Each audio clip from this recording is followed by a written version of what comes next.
নমস্কার বন্ধুরা, কেমন আছেন আপনারা? আশা করি সবাই ভালো আছেন। আজকে আবার একটা নতুন ভিডিও নিয়ে হাজির হয়ে গেছি। ভিডিওটি শেষ অবধি দেখার অনুরোধ রইল। আজকের গল্প রবীন্দ্রনাথ ঠাকুরের পোস্টমাস্টার। প্রথম কাজ আরম্ভ করিয়াই উলাপুর গ্রামে পোস্টমাস্টারকে আসিতে হয়। গ্রামটি অতি সামান্য, নিকটে একটি নীলকুঠি আছে। তাই কুঠির সাহেব অনেক জোগাড় করিয়া এই নতুন পোস্ট অফিস স্থাপন করিয়াছে। আমাদের পোস্টমাস্টার কলিকাতার ছেলে। জলের মাছকে ডাঙায় তুলিলে যেরকম হয়, এই গণ্ডগ্রামের মধ্যে আসিয়া পোস্টমাস্টারেরও সেই দশা উপস্থিত হইয়াছে। একখানি অন্ধকার আটচালার মধ্যে তাহার অফিস। অদূরে একটা পানা পুকুর এবং তাহার চারিপারে জঙ্গল। কুঠির, গোমস্তা প্রভৃতি যে সকল কর্মচারী আছে তাদের ফুরসত প্রায় নাই এবং তাহারা ভদ্রলোকের সহিত মিশিবার উপযুক্ত নহে। বিশেষত কলকাতার ছেলে ভালো করিয়া মিশিতে জানে না। অপরিচিত স্থানে গেলেই হয় উদ্ধত হয়, অপ্রতিভ হইয়া থাকে। এই কারণে স্থানীয় লোকের সহিত তাহার মেলামেশা হইয়া ওঠে না। অথচ হাতে কাজ অধিক নাই।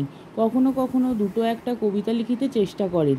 তাহাতে এমন ভাব ব্যক্ত করিয়াছে যে সমস্ত দিন তরুপল্লবের কম্পন এবং আকাশের মেঘ দেখিয়া জীবন বড় সুখে কাটিয়া যায়। কিন্তু অন্তর্যামী জানেন, যদি আরব্য উপন্যাসের কোনো দৈত্য আসিয়া এক রাত্রের মধ্যে এই শাখা পল্লব সমেত সমস্ত গাছগুলো কাটিয়া পাকা রাস্তা বানিয়া দেয় এবং সারি সারি অট্টালিকা আকাশের মেঘকে দৃষ্টিপথ হইতে রুদ্ধ করিয়া রাখে, তাহা হইলে এই আধমরা ভদ্র সন্তানটি পুনশ্চ নবজীবন লাভ করিতে পারে। পোস্টমাস্টারের বেতন অতি সামান্য। নিজে রাঁধিয়া খাইতে হয় এবং গ্রামের একটি পিতৃমাতৃহীন অনাথা বালিকা তাহার কাজকর্ম করিয়া দেয়। চারিটি খাইতে পায়। মেয়েটির নাম রতন, বয়স 12-13। বিবাহের বিশেষ সম্ভাবনা দেখা যায় না। সন্ধ্যার সময় যখন গ্রামের গোয়ালঘর হইতে ধূম কুণ্ডলায়িত হইয়া উঠিত, ঝোপে ঝোপে ঝিল্লি ডাকিত, দূরে গ্রামের নেশাখোর বাউলের দল খোল করতাল বাজাইয়া উচ্চস্বরে গান জুড়িয়া দিত, যখন অন্ধকার দাওয়ায় একলা বসিয়া গাছের কম্পন দেখিলে কবির হৃদয়ে ঈষৎ হৃদকম্পন উপস্থিত হইত, তখন ঘরের কোণে একটি ক্ষীণ শিখা প্রদীপ জ্বালিয়া পোস্টমাস্টার ডাকিতেন রতন। রতন দ্বারে বসিয়া এই ডাকের জন্য অপেক্ষা করিয়া থাকিত, কিন্তু এক ডাকেই ঘরে আসিত না। বলিত, কি গা বাবু, কেন ডাকছ? পোস্টমাস্টার, তুই কি করছিস? রতন, এখনই চুলো ধরাতে যেতে হবে হেঁসেলে। পোস্টমাস্টার, তোর হেঁসেলের কাজ পরে হবে, এখন একবার তামাকটা সেজে দে তো। অনতিবিলম্বে দুটি গাল ফুলাইয়া কলিকায় ফু দিতে দিতে রতনের প্রবেশ। হাত হইতে কলিকাটা লইয়া পোস্টমাস্টার ফস করিয়া জিজ্ঞাসা করেন, আচ্ছা রতন, তোর মাকে মনে পড়ে? সে অনেক কথা, কতক মনে পড়ে, কতক মনে পড়ে না। মায়ের চেয়ে বাপ তাহাকে বেশি ভালোবাসিত, বাপকে অল্প অল্প মনে আছে। পরিশ্রম করিয়া বাপ সন্ধ্যাবেলায় ঘরে ফিরিয়া আসিত। তাহারই মধ্যে দৈবাত দু একটি সন্ধ্যা তাহার মনে পরিষ্কার ছবির মতো অঙ্কিত আছে। এই কথা হইতে হইতে ক্রমে রতন পোস্টমাস্টারের পায়ের কাছে মাটির উপর বসিয়া পড়িত। মনে পড়িত তাহার একটি ছোট ভাই ছিল। বহু পূর্বেকার বর্ষার দিনে একদিন একটা ডোবার ধারে দুজনে মিলিয়া গাছের ভাঙা ডালকে ছিপ করিয়া মিছিমিছি মাছ ধরা খেলা করিয়াছিল। অনেক গুরুতর ঘটনার চেয়ে এই কথাটাই তাহার মনে বেশি উদয় হইত। এই রূপে কথা প্রসঙ্গে মাঝে মাঝে বেশি রাত হইয়া যাইত। তখন আলস্যক্রমে পোস্টমাস্টার আর রাঁধিতে ইচ্ছা করিত না। সকালের বাসি ব্যঞ্জন থাকিত এবং রতন তাড়াতাড়ি উনুন ধরাইয়া খান কয়েক রুটি সেকিয়া আনিত। তাহাতেই উভয় রাত্রের আহার চলিয়া যাইত। একদিন সন্ধ্যাবেলায় সেই বৃহৎ আটচালার কোণে অফিসের কাঠের চৌকির উপর বসিয়া পোস্টমাস্টারও নিজের ঘরের কথা পাড়িতেন, ছোট ভাই, মা এবং দিদির কথা। প্রবাসে একলা ঘরে বসিয়া যাহাদের জন্য হৃদয় ব্যথিত হইয়া উঠিত তাহাদের কথা, যে সকল কথা সর্বদাই মনে উদয় হয় অথচ নীলকুঠির গোমস্তাদের কাছে যাহা কোনো মতেই উত্থাপন করা যায় না, সেই কথা একটি অশিক্ষিতা ক্ষুদ্র বালিকাকে বলিয়া যাইতেন। কিছুমাত্র অসঙ্গত মনে হইত না। অবশেষে এমন হইল, বালিকা কথোপকথনকালে তাহার ঘরের লোকদিগকে মা, দিদি, দাদা বলিয়া চিরপরিচিতের ন্যায় উল্লেখ করিত। এমনকি তাহার ক্ষুদ্র হৃদয়পটে বালিকা তাহাদের কাল্পনিক মূর্তিও চিত্রিত করিয়া লইয়াছিল। একদিন বর্ষাকালে মেঘমুক্ত দ্বিপ্রহরে ঈষৎ তপ্ত সুকোমল বাতাস দিতেছিল। রৌদ্রে ভিজা ঘাস এবং গাছপালা হইতে এক প্রকার গন্ধ উত্থিত হইতেছিল। মনে হইতেছিল যেন ক্লান্ত ধরণীর উষ্ণ নিঃশ্বাস গায়ের উপর আসিয়া লাগিতেছে, এবং কোথাকার এক নাছোড়বান্দা পাখি তাহার একটা একটানা সুরের নালিশ সমস্ত দুপুরবেলা প্রকৃতির দরবারে অত্যন্ত করুণ স্বরে বারবার আবৃত্তি করিতেছিল। পোস্টমাস্টারের হাতে কাজ ছিল না। সেদিনকার বৃষ্টিধৌত মসৃণ চিঙ্কন তরুপল্লবের হিল্লোল এবং পরাভূত বর্ষার ভগ্নাবিশিষ্ট রৌদ্রশুভ্র স্তূপাকার মেঘস্তর বাস্তবিকই দেখিবার বিষয় ছিল। পোস্টমাস্টার তাহা দেখিতেছিলেন এবং ভাবিতেছিলেন, এই সময় কাছে একটি কেউ নিতান্ত আপনার লোক থাকিত, হৃদয়ের সহিত একান্ত সংলগ্ন একটি স্নেহপুত্তলী মানবমূর্তি। ক্রমে মনে হইতে লাগিল সেই পাখি ওই কথাই বারবার বলিতেছে, এবং এই জনহীন তরুছায়া নিমগ্ন মধ্যাহ্নে পল্লব মর্মরের অর্থ কতকটা ঐরূপ। কেহ বিশ্বাস করে না এবং জানিতেও পায় না, কিন্তু ছোট পল্লীর সামান্য বেতনের সাব পোস্টমাস্টারের মনে গভীর নিস্তব্ধ মধ্যাহ্নে দীর্ঘ ছুটির দিনে এরূপ একটা ভাবের উদয় হইয়া থাকে। পোস্টমাস্টার একটা দীর্ঘ নিঃশ্বাস ফেলিয়া ডাকিলেন, রতন। রতন তখন পেয়ারা তলায় পা ছড়াইয়া দিয়া কাঁচা পেয়ারা খাইতেছিল। প্রভুর কণ্ঠস্বর শুনিয়া অবিলম্বে ছুটিয়া আসিল। হাঁপাইতে হাঁপাইতে বলিল, দাদাবাবু ডাকছো? পোস্টমাস্টার বলিলেন, তোকে আমি একটু একটু করে পড়তে শেখাবো বলিয়া সমস্ত দুপুরবেলা তাহাকে লইয়া স্বরে অ স্বরে আ করিলেন, এবং এইরূপ অল্পদিনে যুক্ত অক্ষর উত্তীর্ণ হইলেন। শ্রাবণ মাসে বর্ষণের আর অন্ত নাই। খাল বিল নালা জলে ভরিয়া উঠিল। অহর্নিশি ভেকের ডাক এবং বৃষ্টির শব্দ। গ্রামের রাস্তায় চলাচল প্রায় এক প্রকার বন্ধ। নৌকায় করিয়া হাটে যাইতে হয়। একদিন প্রাতকাল হইতে খুব বাদলা করিয়াছে। পোস্টমাস্টারের ছাত্রীটি অনেকক্ষণ দ্বারের কাছে অপেক্ষা করিয়া বসিয়াছিল, কিন্তু অন্য দিনের মতো যথাসাধ্য নিয়মিত ডাক শুনিতে না পাইয়া আপনি খুঁটি পুঁথি লইয়া ধীরে ধীরে ঘরের মধ্যে প্রবেশ করিল। দেখিল পোস্টমাস্টার তাহার খাটিয়ার উপর শুইয়া আছেন, বিশ্রাম করিতেছেন। মনে করিয়া অতি নিঃশব্দে পুনশ্চ ঘর হইতে বাইরে যাইবার উপক্রম করিল। সহসা শুনিল রতন। তাড়াতাড়ি ফিরিয়া গিয়া বলিল, দাদাবাবু ঘুমোচ্ছিলে? পোস্টমাস্টার কাতর স্বরে বললেন, শরীরটা ভালো বোধ হচ্ছে না, দেখ তো আমার কপালে হাত দিয়ে। এই নিতান্ত নিঃসঙ্গ প্রবাসে ঘন বর্ষায় রোগ কাতর শরীরে একটুখানি সেবা পাইতে ইচ্ছা করে। তপ্ত ললাটের উপর শাখা পড়া কোমল হস্তের স্পর্শ মনে পড়ে। এই ঘোর প্রবাসে রোগ যন্ত্রণায় স্নেহময়ী নারী রূপে জননী ও দিদি পাশে বসিয়া আছেন, এই কথা মনে করিতে ইচ্ছা করে, এবং এ স্থলে প্রবাসীর মনে অভিলাষ ব্যর্থ হইল না। বালিকা রতন আর বালিকা রইল না। সেই মুহূর্তেই সে জননীর পদ অধিকার করিয়া বসিল। বৈদ্য ডাকিয়া আনিল, যথাসময় বটিকা খাওয়াইল, সারা রাত্রি শিয়রে জাগিয়া রইল।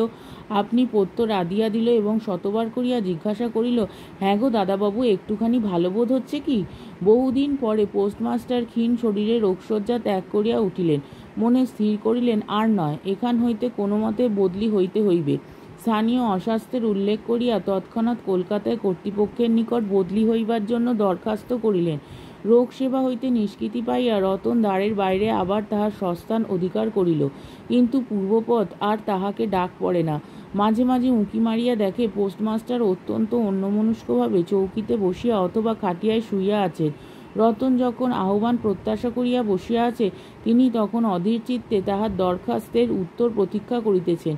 বালিকা দ্বারের বাইরে বসিয়া সহস্রবার করিয়া তাহার পুরনো পড়া পড়িল, পাছে যেদিন সহসা ডাক পড়িবে সেদিন তাহার যুক্ত অক্ষর সমস্ত গোলমাল হইয়া যায়, এই তাহার একটা আশঙ্কা ছিল।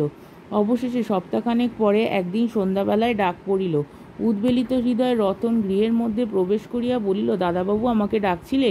পোস্টমাস্টার বললেন, রতন, কালই আমি যাচ্ছি। রতন, কোথায় যাচ্ছ দাদাবাবু? পোস্টমাস্টার, বাড়ি যাচ্ছি। রতন, আবার কবে আসবে? পোস্টমাস্টার, আর আসব না। রতন আর কোনো কথা জিজ্ঞাসা করিল না। পোস্টমাস্টার আপনিই তাহাকে বলিলেন, তিনি বদলির দরখাস্ত করিয়াছিলেন, দরখাস্ত নামঞ্জুর হইয়াছে, তাই তিনি কাজে জবাব দিয়া বাড়ি যাইতেছেন। অনেকক্ষণ আর কেহ কোনো কথা কইল না। মিট মিট করিয়া প্রদীপ জ্বলিতে লাগিল, এবং এক স্থানে ঘরের জীর্ণ চাল ভেদ করিয়া একটি মাটির সরার উপর টপ টপ করিয়া বৃষ্টির জল পড়িতে লাগিল। কিছুক্ষণ পরে রতন আস্তে আস্তে উঠিয়া রান্নাঘরে রুটি গড়িতে গেল। অন্য দিনের মতো তেমন চটপট হইল না। বোধ করি মধ্যে মধ্যে মাথায় অনেক ভাবনা উদয় হইয়াছিল। পোস্টমাস্টারের আহার সমাপ্ত হইলে পর বালিকা তাহাকে জিজ্ঞাসা করিল, দাদাবাবু আমাকে তোমাদের বাড়ি নিয়ে যাবে? পোস্টমাস্টার হাসিয়া কহিলেন, সে কি করে হবে? ব্যাপারটা যে কি কারণে অসম্ভব তাহা বালিকাকে বোঝানো আবশ্যক বোধ করিলেন না। সমস্ত রাত্রি স্বপ্নে এবং জাগরণে বালিকার কানে পোস্টমাস্টারের হাস্যধ্বনির কণ্ঠস্বর বাজিতে লাগিল, সে কি করে হবে? ভোরে উঠিয়া পোস্টমাস্টার দেখিলেন তাহার স্নানের জল ঠিক আছে। কলকাতার অভ্যাস অনুসারে তিনি তোলা জলে স্নান করিতেন। কখন তিনি যাত্রা করিবেন সে কথা বালিকা কি কারণে জিজ্ঞাসা করিতে পারে নাই। পাছে প্রাতকালে আবশ্যক হয়, এই জন্য রতন তত রাত্রে নদী হইতে তাহার স্নানের জল আনিয়াছিল। স্নান সমাপন হইলে রতনের ডাক পড়িল। রতন নিঃশব্দে গৃহে প্রবেশ করিল এবং আদেশ প্রতীক্ষায় একবার নীরবে প্রভুর মুখের দিকে চাহিল। প্রভু কহিলেন, রতন, আমার জায়গায় যে লোকটি আসবেন তাকে বলে দিয়ে যাব, তিনি তোকে আমারই মতন যত্ন করবেন। আমি যাচ্ছি বলে তোকে কিছু ভাবতে হবে না। এই কথাগুলি যে অত্যন্ত স্নেহগর্ভ এবং দয়ার্দ্র হৃদয় হইতে উত্থিত সে বিষয়ে কোনো সন্দেহ নাই। কিন্তু নারী হৃদয় কে বুঝিবে? রতন অনেক দিন প্রভুর অনেক তিরস্কার নীরবে সহ্য করিয়াছে, কিন্তু এই নরম কথা সইতে পারিল না। একেবারে উচ্ছ্বসিত হৃদয় কাঁদিয়া উঠিয়া কহিল, না না, তোমার কাউকে কিছু বলতে হবে না, আমি থাকতে চাইনি। পোস্টমাস্টার রতনের এরূপ ব্যবহার কখনো দেখেন নাই, তাই অবাক হইয়া রইলেন। নতুন পোস্টমাস্টার আসিল, তাহাকে সমস্ত চার্জ বুঝাইয়া দিয়া পুরাতন পোস্টমাস্টার গমনোন্মুখ হইলেন। যাইবার সময় রতনকে ডাকিয়া বলিলেন, রতন, তোকে আমি কখনো কিছু দিতে পারিনি, আজ যাবার সময় তোকে কিছু দিয়ে গেলুম, এতে তোর দিন কয়েক চলবে। কিছু পথ খরচা বাদে তাহার বেতনের যত টাকা পাইয়াছিলেন পকেট হইতে বাহির করিলেন। তখন রতন ধুলায় পড়িয়া তাহার পা জড়াইয়া ধরিয়া কহিল, দাদাবাবু, তোমার দুটি পায়ে পড়ি, আমাকে কিছু দিতে হবে না, তোমার দুটি পায়ে পড়ি, আমার জন্য কাউকে কিছু ভাবতে হবে না, বলিয়া এক দৌড়ে সেখান হইতে পলাইয়া গেল। ভূতপূর্ব পোস্টমাস্টার নিঃশ্বাস ফেলিয়া হাতে কার্পেটের ব্যাগ ঝুলাইয়া, কাঁধে ছাতা লইয়া, মুটের মাথায় নীল ও শ্বেতরেখার চিত্রিত টিনের প্যাটরা তুলিয়া ধীরে ধীরে নৌকাভিমুখে চলিলেন। যখন নৌকায় উঠিলেন এবং নৌকা ছাড়িয়া দিল, বর্ষা বিস্ফারিত নদী ধরণীর উচ্ছ্বলিত অশ্রুরাশির মতো চারিদিকে ছলছল করিতে লাগিল, তখন হৃদয়ের মধ্যে অনন্ত একটা বেদনা অনুভব করিতে লাগিলেন। একটি সামান্য গ্রাম্য বালিকার করুণ মুখচ্ছবি যেন এক বিশ্বব্যাপী বৃহৎ অব্যক্ত মর্মব্যথা প্রকাশ করিতে লাগিল। একবার নিতান্ত ইচ্ছা হইল ফিরিয়া যাই, জগতের কোর বিচ্যুত সেই অনাথিনীকে সঙ্গে করিয়া লইয়া আসি। কিন্তু তখন পালে বাতাস পাইয়াছে, বর্ষার স্রোত খরতর বেগে বইতেছে, গ্রাম অতিক্রম করিয়া নদীকূলের শ্মশান দেখা দিয়াছে এবং নদীপ্রবাহে ভাসমান পথিকের উদাস হৃদয় এই তত্ত্বের উদয় হইল, জীবনে এমন কত বিচ্ছেদ, কত মৃত্যু আছে, ফিরিয়া ফল কি, পৃথিবীতে কে কাহার?